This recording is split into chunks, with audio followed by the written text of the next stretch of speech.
Lettre an b'a fɔ lettre o ye nazarakan ye. Maintenant bamanankan na an b'o wele cogo di? Bon cɛnna t'o dɔn. I miiri dɔɔni. An b'a fɔ ko lettre i n'a fɔ fɔlɔfɔlɔ an ka mɔgɔw tun bɛ lettre ci ɲɔgɔn ma cogo min, mais an b'a wele cogo di bamanankan na? O ye bataki ye ne bolo. IATV kanumɔgɔ Mali kɔnɔ ani Mali kɔkan an b'a fɔ ko aw bisimila aw ka jɛmukan kɔnɔna la ni o ye micro trottoir ye. Bi ɲininkali kelen de b'an bolo ka tɛnku kayikaw la. O ɲininkali tɛ tali kɛ dɔwɛrɛ kan. Ko fɔlɔfɔlɔ an ka mɔgɔkɔrɔbaw tun bɛ lettre min ci ɲɔgɔn ma, o lettre o wele cogo di bamanankan na? Aw ni ne an ka jɛ ka taa kayikaw ka jaabi lamɛn.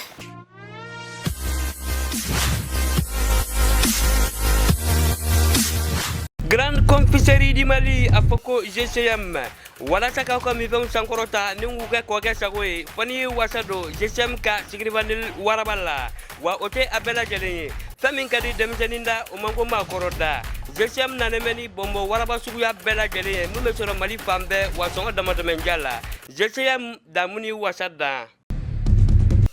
La Grande Confesserie du Mali nata Macron pastati men dundala gadi wana fagabu kodanche wonto kongoto ateni tusitate o kama Macron pasta isoto Mali fambe ina fo nawula kono dugun alala Macron pasta itamila quality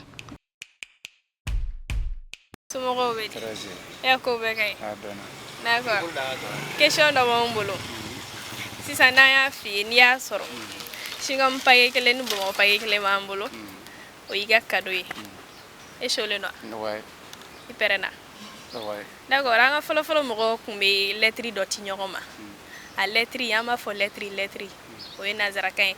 Maintenant bamanankan na an b'o wele cogo di? Bon cɛnna t'o dɔn. I miiri dɔɔni. Ayi mi bataki. E shole no. Wa shole no.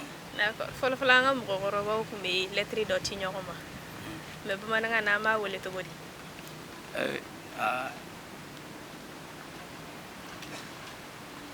Hein? Bon, mais y'a miiri de fɔlɔ. Ah, i miiri dɔɔni.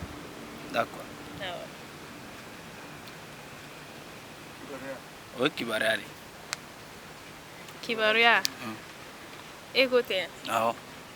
Est-ce que kibaruya don? Bon kibaruya kɔni don. E t'i miiri dɔɔni. Bon hakili y'o de ye quoi. Ah, d'accord. Bon kibaruya t'anw ka jaabi ye. Awɔ. Aw ka jaabi ye jumɛn? Kodi baasi t'i la? Baasi t'an na Ala barika. Bon, an bɛ jouer de la. An bɛ question kelen poser i kun. N'i y'a sɔrɔ, a ka ca Ala fɛ. I garizɛgɛ bɛ se ka don ni chewing-gum paquet kelen ni bonbon paquet kelen na. E shole no wa? Bon an ka lajɛ fɔlɔ. An ka lajɛ. D'accord. Sisan an b'a fɔ ko lettre i n'a fɔ fɔlɔfɔlɔ an ka mɔgɔw tun bɛ lettre ci ɲɔgɔn ma cogo min, mais an b'a wele cogo di bamanankan na? O ye bataki ye ne bolo. Bataki. E dalen b'o la? Kosɛbɛ. Sɛbɛ. Siga t'e ta la? Siga t'a la. Hali fitini. Cɛ yɔrɔnin kelen ten tɔ. B'o de y'anw ka ɲininkali jaabi ye. Donc an b'i ka cadeau d'i ma. Merci beaucoup. K'an bɛn siɲɛ wɛrɛ. Ne bɛ dan sigi an ka bi micro trottoir jɛmukan na. Bi ɲininkali kelen de tun b'an bolo ka tɛnku kayikaw la. O ɲininkali tɛ tali kɛ dɔwɛrɛ la. Ko fɔlɔ an ka mɔgɔkɔrɔbaw tun bɛ lettre min ci ɲɔgɔn ma an b'o wele cogo di bamanankan na? O tɛ dɔwɛrɛ ye bataki kɔ. K'aw ladɔnniya fɛnɛ k'a fɔ ko émission in kɔkɔrɔma donnen don ni GCM mɔgɔw ka produit de. I n'a fɔ aw yɛrɛ y'a ye cogo min mɔgɔ minnu gagné u ye cadeau minnu sɔrɔ o de ye GCM mɔgɔw ka produit ye. Donc an b'a fɔ o la ko aw kan bɛ a ɲɔgɔn wɛrɛ la.